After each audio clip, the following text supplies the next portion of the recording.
आतंकवाद प्रबंधन तंत्र क्यों है विफल। भारत देश का नेतृत्व करता प्रधानमंत्री, भारत सरकार के विभिन्न मंत्रालय, राज्य सरकारें और न्यायालयीन प्रक्रियाओं के कारण देश में आतंकवाद बढ़ रहा है। मंत्रालय धोखाधड़ी कर रहे हैं, न्यायालयों में याचिका पेंडिंग है, जबकि विश्व के सबसे पर्यावरण प्रदूषित और आपदा प्रभावित जिले नीमच में आतंकवाद के खिलाफ नीमच में वैश्विक संगठन का प्रवर्तन भी किया गया और यहाँ पर नीमच जिले में जो संस्था का प्रवर्तन हुआ उसमें भारत सरकार ने उनके कार्य उद्देश्य भी मान्य किए। ये संगठन 2003 में बना था और इसको भारत के केंद्रीय विधि एवं न्याय मंत्रालय ने मान्यता प्रदान की। आज स्थिति बहुत अलग है।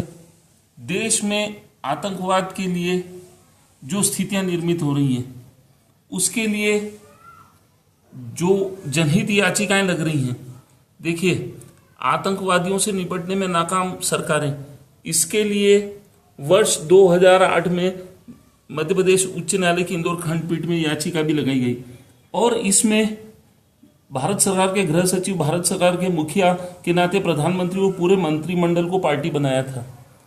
ये 2008 में रीट याचिका लगी थी। देखिए मध्य प्रदेश उच्च न्यायालय की इंदौर खंडपीठ में याचिका क्रमांक 7393 वर्ष 2008, इसको आज 8 साल हो गए और ये पेंडिंग रखी हुई है। ये याचिका मध्य प्रदेश उच्च न्यायालय की इंदौर खंडपीठ में पेंडिंग है। क्यों रखी हुई पेंडिंग? आज देखिए न्यायालय भी याचिकाओं को पेंडिंग रखे हुए। पिटिशनर करता था एसपी आनंद और उसने रिस्पोंडेंट थे union of India through secretary, और ये पिटिशन पेंडिंग पड़ी हुई है। आतंकवाद केंद्र के लिए, आतंकवाद से निपटने के लिए भारत सरकार की विफलता को चुनौती दे रही याचिका, इसको पेंडिंग रखा हुआ है। और देखिए अचानक 26/11/2008 को इस याचिका को पुनः सुनवाई हेतु रखा गया, पर यह पेंडिंग है। अब जब न्यायालय भी इन याचिकाओं को पेंडिंग रखे हुए, तो न्यायालयीन प्रक्रिया भी आतंकवाद से निपटने में केंद्र सरकार की विफलता को मान्य नहीं कर रही है। कहीं ना कहीं उनका समर्थन कर रही है कि वो आतंकवाद को और बढ़ाए। यहां पर जो सार्क देश है वो भारत में विकास को और रोके हुए आतंकवाद को और बढ़ा रहा है।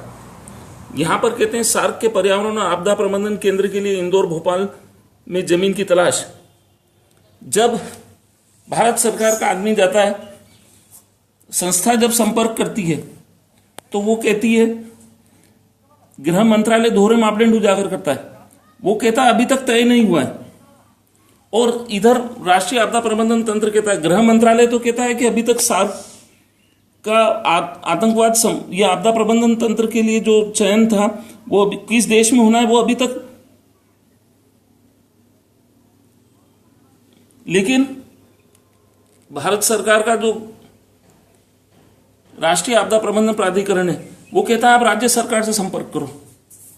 और जब इसकी शिकायत राष्ट्रपति को की गई तो राष्ट्रपति ने खुद याचिका जन शिकायत के रूप में उन्होंने राष्ट्रपति कार्यालय से शिकायत प्राप्त हुई और आज इसको पेंडिंग रखा हुआ है, जबकि जिलाधीश नीमच खुद इसको पेंडिंग रखे हुए। ऐसा क्यों? ऐसा क्या कारण है कि इसको पेंडिंग रखा हुआ है?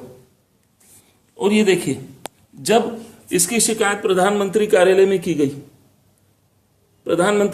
की गई और देश के जो तमाम संगठन है उनको की गई, तो उनका रिजल्ट आता है, वो ये कहते हैं कि आपके द्वारा जो याचिका लगाई गई थी उसके लिए आपको धन्यवाद, thanks for your efforts and suggestion. पर सजेशन को, सुझाव को तो मान्य करते हैं लेकिन उस पर कोई कार्रवाई नहीं होती। तो ये देखिए देश की स्थिति। और आतंकवाद और बढ़ता जा रहा है देश में, और इसके जिम्मेदार जो लोग हैं वो खुद आतंकवाद बढ़ाने में सहयोग दे रहे हैं।